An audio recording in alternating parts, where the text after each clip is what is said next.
right, everybody, guys, welcome to Logan's Candies. You guys, my name is Jerry. I'm going to talk you through the demonstration. So what we have here is a mixture of sugar, water, and corn syrup. Been cooking for about 45 minutes. When I pour it on the table just now, a little bit over 320 degrees. So we're just trying to cool it down a little bit. We're going to add a little bit of flavor and a little bit of color.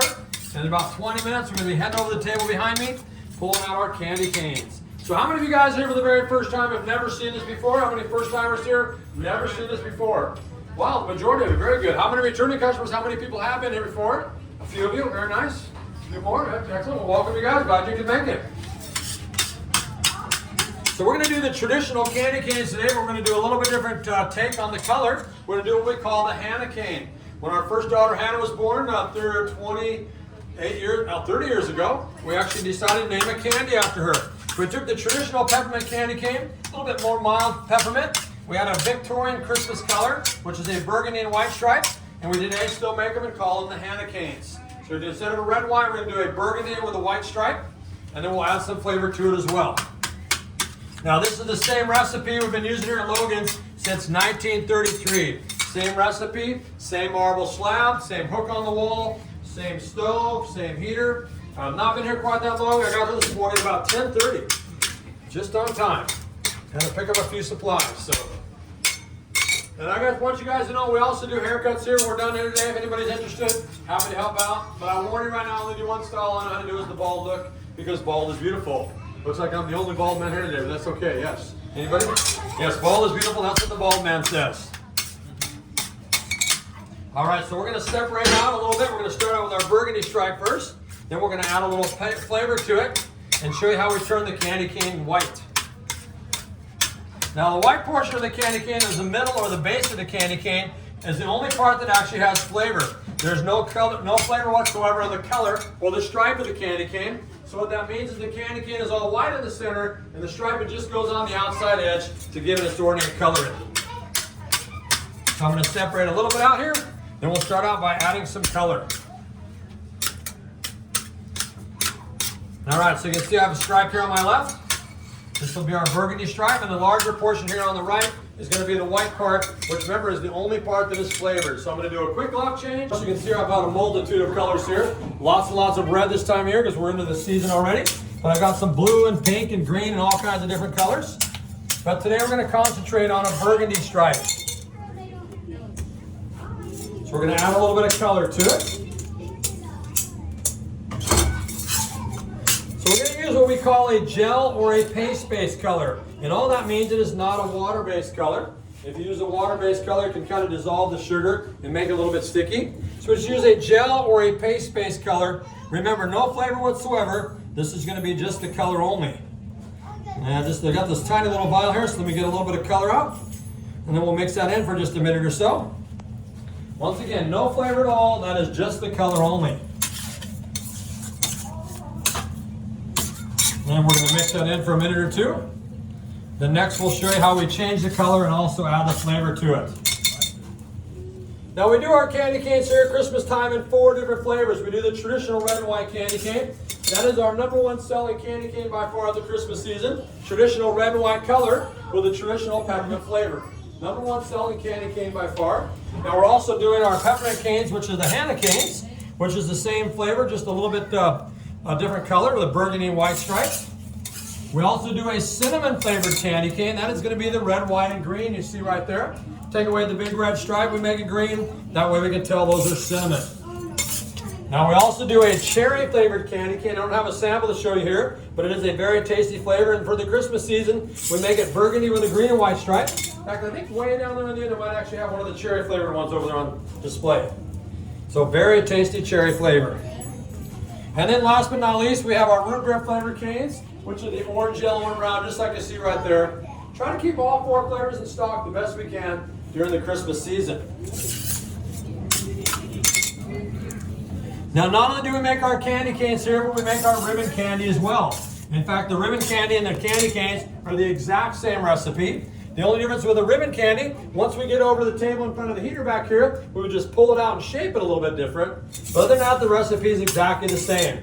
Now it has a little bit of a different texture because the ribbon is so thin, but the recipe is exactly the same.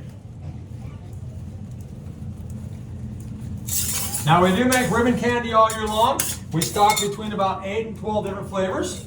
But Christmas season is by far our biggest ribbon candy season. And in 2023, we made 31 different flavors of ribbon candy. So just about every flavor you can imagine. And with 31 flavors, that would make us the Baskin-Robbins of ribbon candy, right? So last year we made 32 flavors. That way they couldn't send their lawyers after us. And our new flavor last year was key lime pie, and it was quite delicious. So I'm just going to make sure I get my color mixed in. Then I'm going to take this over the table behind me here. Somebody will come out of the back room to keep it nice and warm. Just got to mix this all in.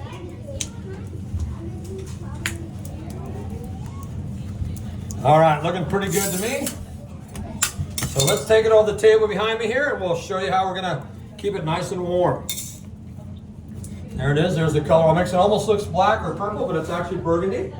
Now remember when I poured this on the table just a few minutes ago, a little bit over 320 degrees. Has cooled down quite a bit, but it is still very, very warm.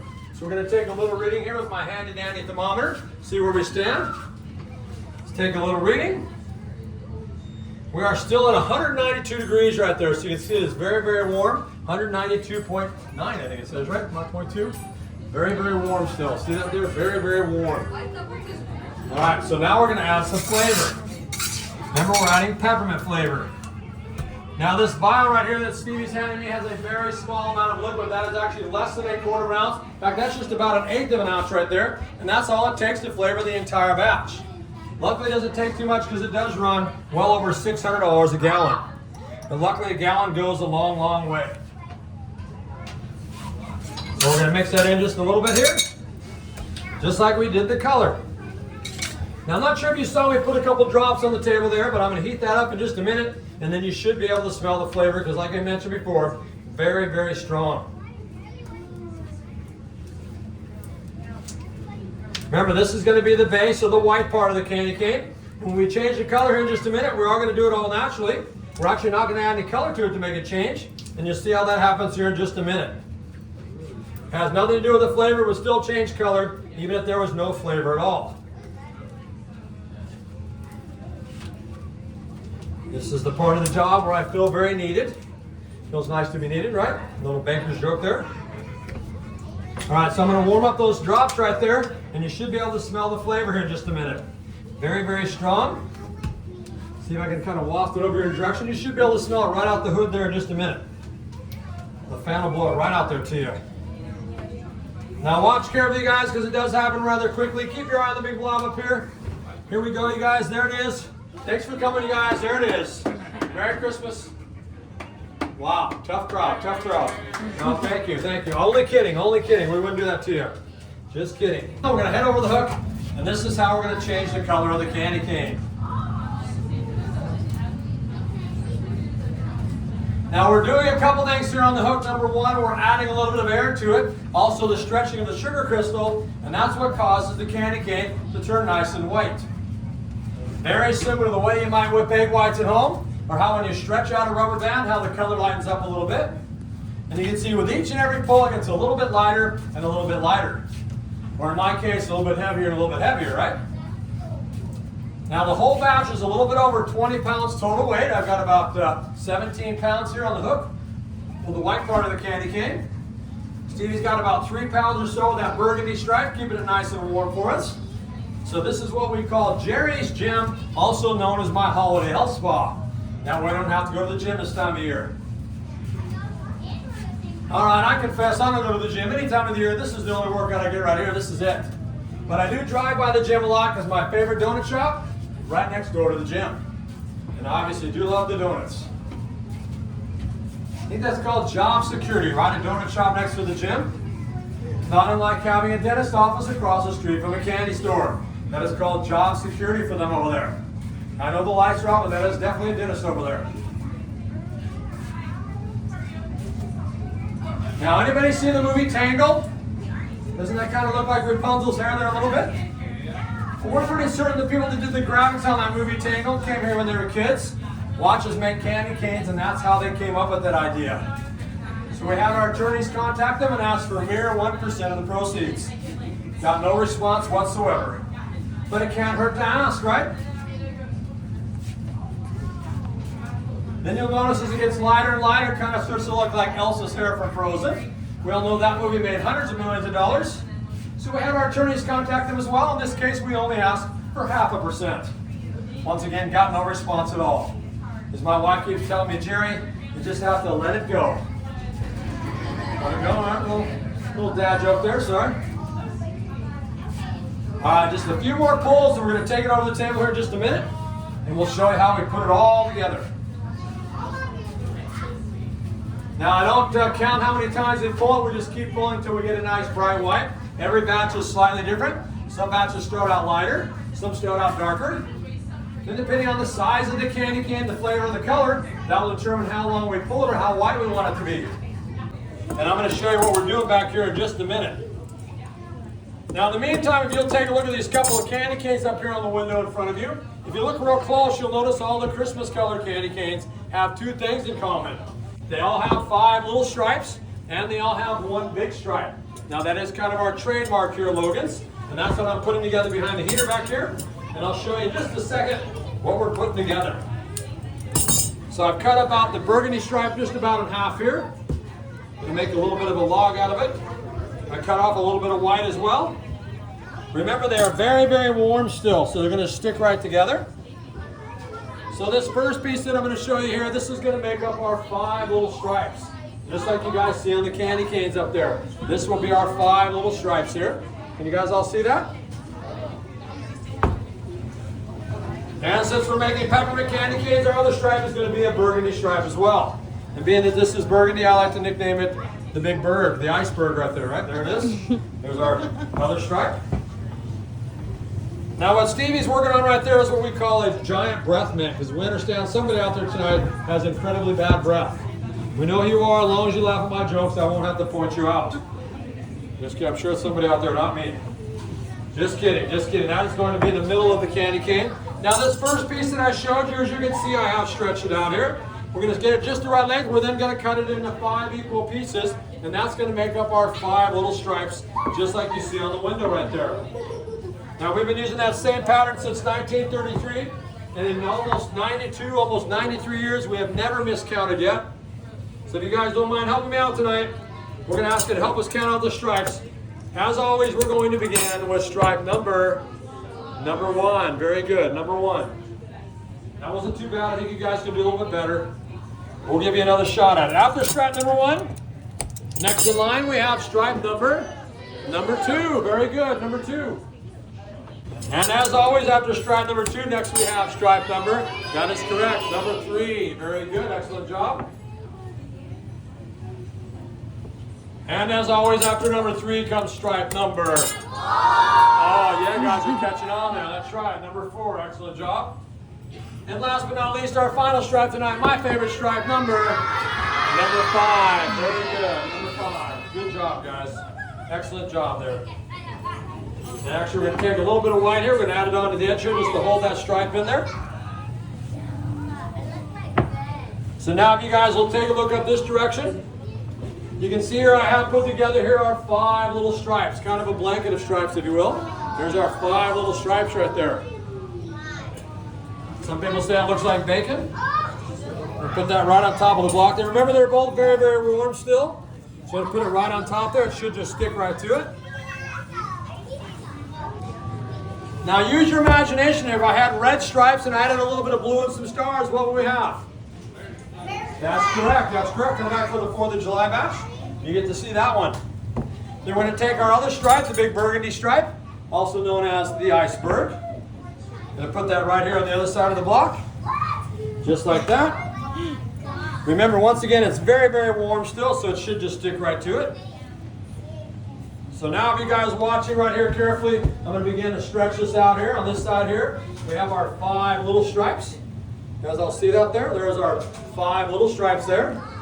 Then on this side right here, we have our 1 big stripe. Anybody out there bowl? Any bowlers?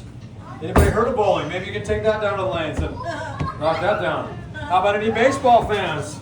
We do. We have a World Series champion here, the Dodgers. Big giant candy cane baseball fan. Sorry, buddy, I know you're the Padres fan. No, that's okay. How about big giant turkey leg, right? Thanksgiving's almost here, big giant turkey leg. How about this one? When I was younger, I played a little piano and trumpet. Now I just play the 5-string.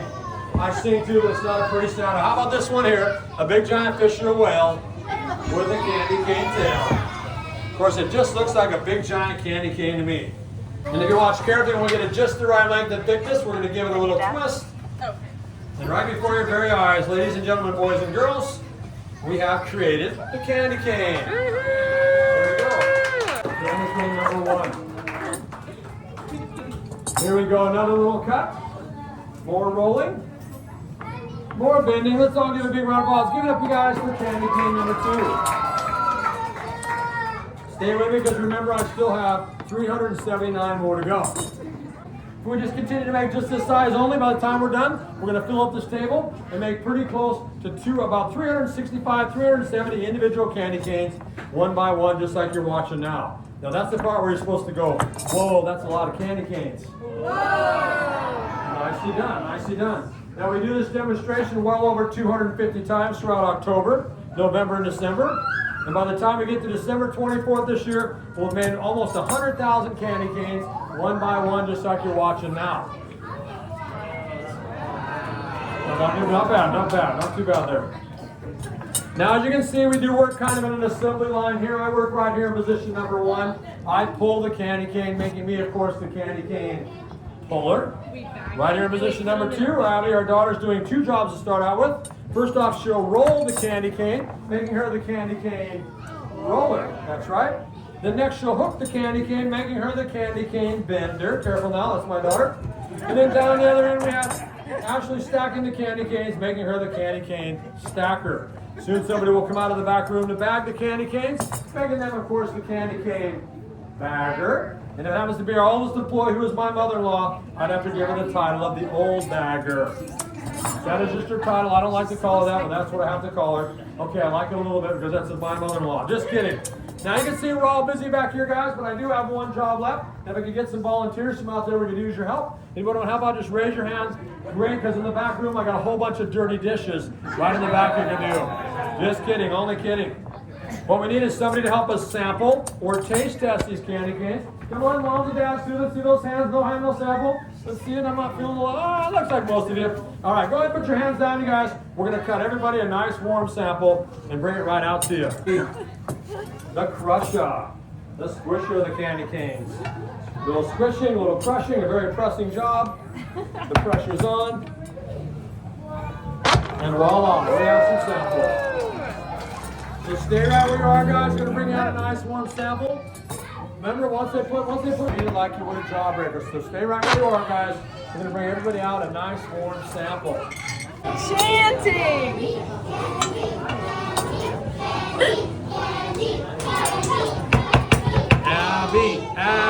Abby. I know there's some candy ones to Abby.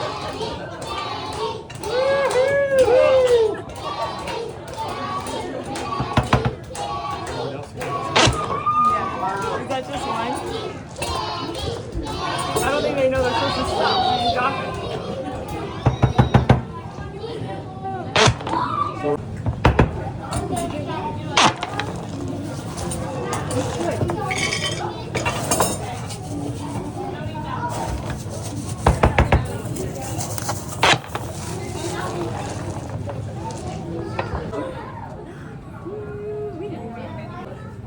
I thought I recognized them over there asking a question. Yes. What's your favorite style of candy to make? You know, one of the hardest ones to make is definitely the candy cane, but it's definitely one of my favorites just because it starts at that yellow blob and turns into this beautiful candy cane. I've been doing this for 52 years. I'm still amazed. So hopefully you are as well. So that's definitely one of my favorites to make. It is harder. Now, ask me that question about a week before Christmas, you'll get a different answer. But right now, that is my favorite. Yes. Just a couple more questions, guys. Some of you guys that haven't asked a question yet, right here in front. Well, probably whatever I'm making and eating at the time. Because once you try it and eat it, it makes it much easier to make. Because it's delicious. You get a chance to eat it. But it depends what we're making. Chocolate covered things are tough. There's really, most of the candy is very, very hard to make.